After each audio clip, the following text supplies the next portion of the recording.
My name is Abdeslam Badre.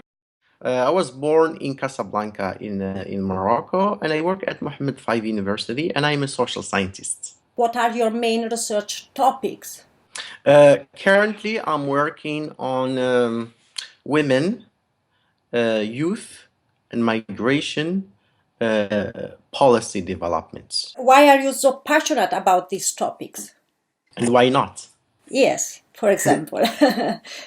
Why? Because, well, I think these are the three main categories that are the backbone of any society. When we talk about youth, we are talking about a very important group or within the community or society, especially in our region where the youth bulk is bigger than any other age groups.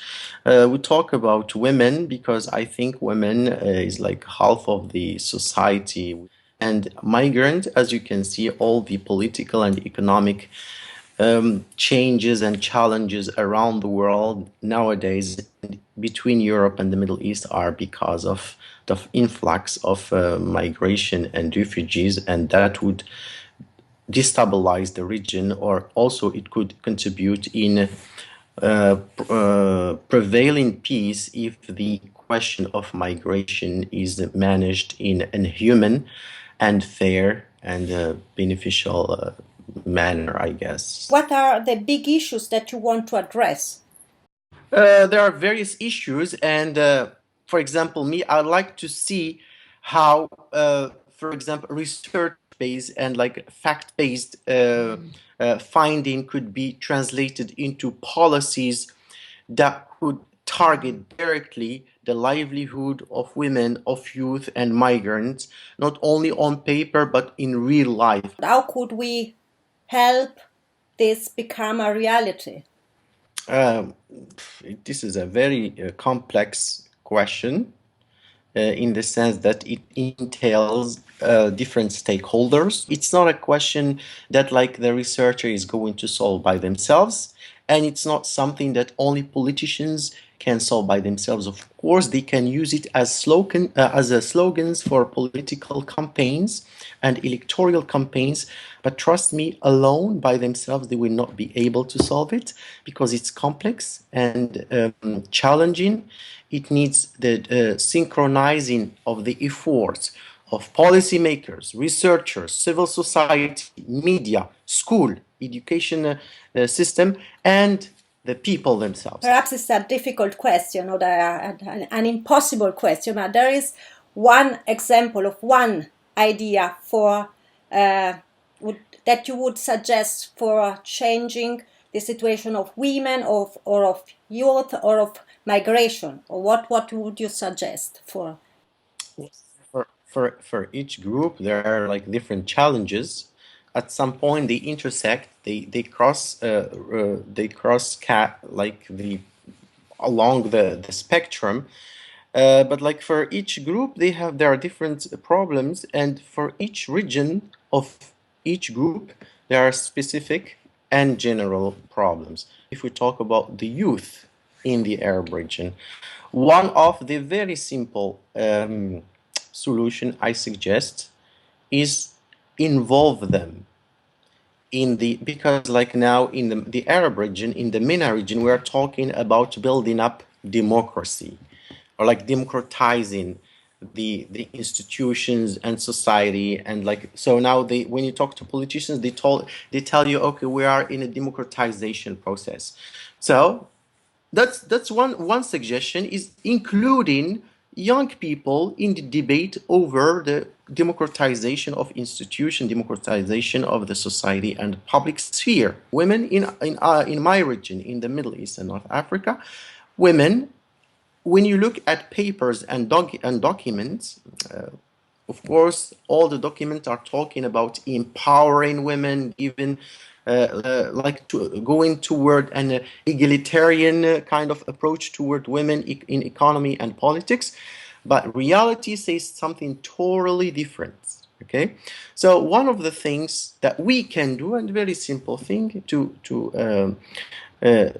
bring some of the taken right to women, is to involve them in these debates. in the debate, because the debate itself, when we talk about, oh, women should be given their right, women should be empowered, we usually, like, the people who are talking about these things or like making those claims are men.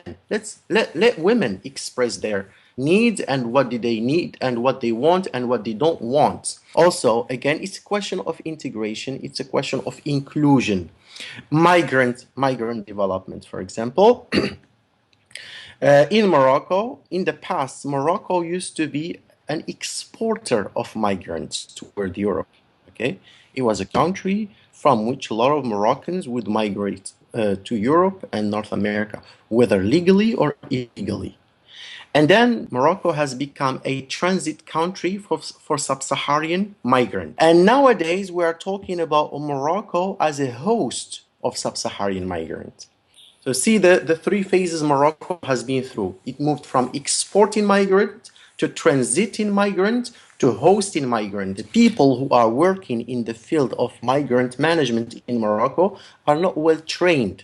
So maybe if we could provide some capacity building for these people who are working on the issue of migration, let's provide them with some capacity building training, whether in Europe, or we can bring some European expert or American expert to train these people on how to deal with migration crisis management in Morocco. Is there a country that you can look at for migration, for example, that you believe that it's a good example how to deal with migration? Canada. I think in the world nowadays the best model of migration integration is Canada. It proved to be more efficient and based on respect and win-win situation. How important is interdisciplinarity? Think of the international research communities. What do we need more of? It's as important as internationalization of science. Um, I always talked about this issue about like interdisciplinarity and cross-continental collaboration. Cross-continental collaboration, which is a horizontal dimension, and then interdisciplinarity, which is a vertical dimension. So I think if we bring these two dimensions together, we will be able, or like we will get better results than if we're just analyzing phenomena independently from the context, from society. If we're looking at immigration, for example, and we try to just solve the problem of immigration from within the lenses of migration studies, I think we will stay there. We will not come with any tangible uh, results or solutions that could be duplicated in any migration crisis in any part of the world. That's why if we go through interdisciplinary analysis or research, we'll be able to look at phenomenon or at problem from different angles. We'll look at it from the perspective of social scientists, psychologists, politicians, economists, media specialists, and this will give us a better idea, not only a better idea on how to understand the problem, but also how to solve it and maybe how to prevent it from happening again. Did research change you? Your research change you in some way? Yes, of course. It changes my perception about the world. It changed how I see myself, how I see the relationship between the elements in the world, how I see the relationship between society and the environment within which we live in. It helped me understand a lot of things, and it also helped me question many things that some of them I still don't understand. And the more research you do, the better understanding about how ignorant you become.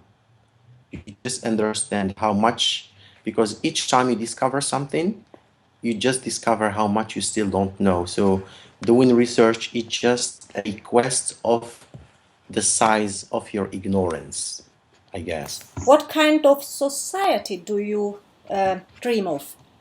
Less violent society. What is life about? Life. I think, well, that's a big question. I mean, in my very humble perspective, life, okay, it's like it's a path, it's a walkway, it's a road people can take. Some people they take it silently and they leave it. They don't leave any sign that they were there. Okay, some people they leave a sign, but a very destructive sign that shows destruction and ruins and catastrophes. Some people they leave signs of hope, of good things. So I hope that I will, while walking through that road, I will leave some good signs. Thank you very much for a great interview.